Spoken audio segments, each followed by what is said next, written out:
मैं कम इन सर? आइए आइए।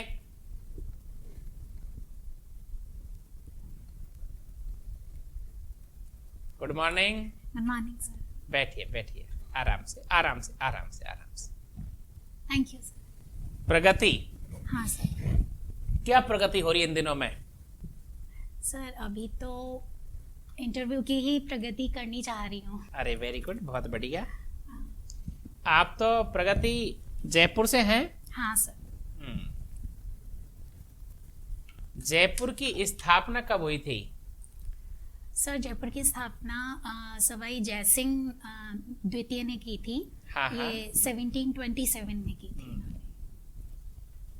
प्रगति, आपने BA history political science sociology से किया 2004 में। हाँ सर।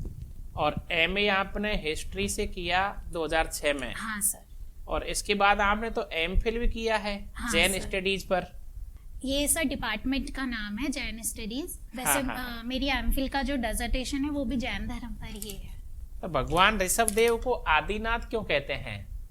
सर ये प्रथम तीर्थंकर थे, इन्होंने ही जैन धर्म की स्थापना करी थी। जो 14वें मनु थे नाभिराज, उनके ये पुत्र थे, तो ये पहले तीर्थंकर थे, इसलिए इनको आदिनाथ के नाम दिया गया। और पार्श्वनाथ और महावीर स्वामी में हाँ सर। क्या अंतर है? सब पार्श्वनाथ जी की जो शिक्षा थी वो अहिंसा सत्य अस्तेय अपरिग्रह थी।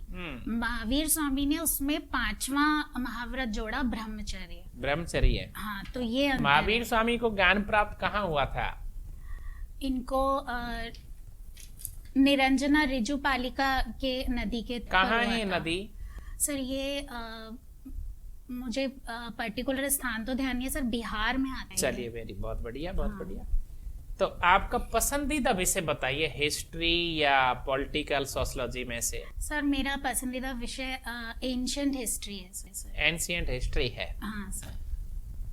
प्राचीन भारत में वैदिक काल में सभा और समिति का नाम सुना है आपने? हाँ सर। सभा क्या थी और समिति क्या थी? सर सभा और समिति की अपन वर्तमान में राज्यसभा और लोकसभा से तुलना कर सकते हैं। अच्छा अच्छा। जो सभा थी वो उसमें मतलब जो वरिष्ठ लोग थे वो रहते थे, और समिति में जो मतलब जो राजा को सलाह देते थे, जनता की जो समस्या होती थी वो थी उसके अंदर। प्रगति, राजस्थान का राज्य पक्षी कौन सा है?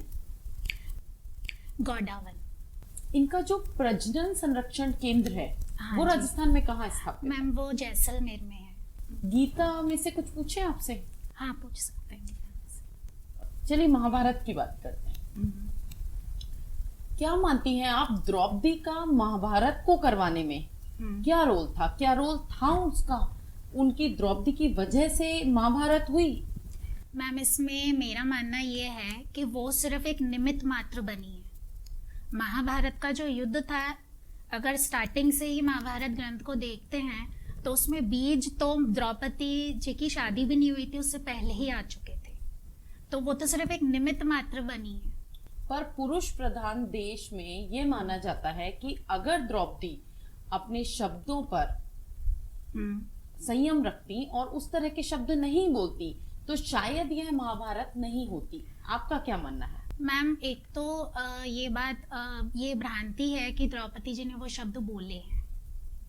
अगर जो ओरिजिनल महाभारत ग्रंथ देखते हैं उसमें द्रौपदी जी का जो चरित्र बताया गया है, इतना संयम से बताया गया है, वो ये शब्द बोल नहीं सकती। ये उनके जो दासी है उन्होंने बोले। कल छत्तीसगढ़ में नक्सली हमला हुआ है। हाँ सर। है ना, उसमें सशस्त्र बल के 20 जवान शहीद हो गए। हाँ आप सर। बताएंगे कि ये नक्सलवाद क्या है? सर ये मतलब एक मैं इसको पूरी तरह से तो नहीं बता सकती सर, अभी पूरी इसकी जानकारी नहीं है मुझे। एक मतलब उग्रवादी गिरोह है जी जी। जो वहीं का मतलब ये लोग उन लोगों को भड़काते हैं और वहां पर विकास को बाधित करते हैं। ठीक है, आपने कहा कि उग्रवादी गिरोह है, तो हाँ। उग्रवाद और आतंकवाद में क्या अंतर है?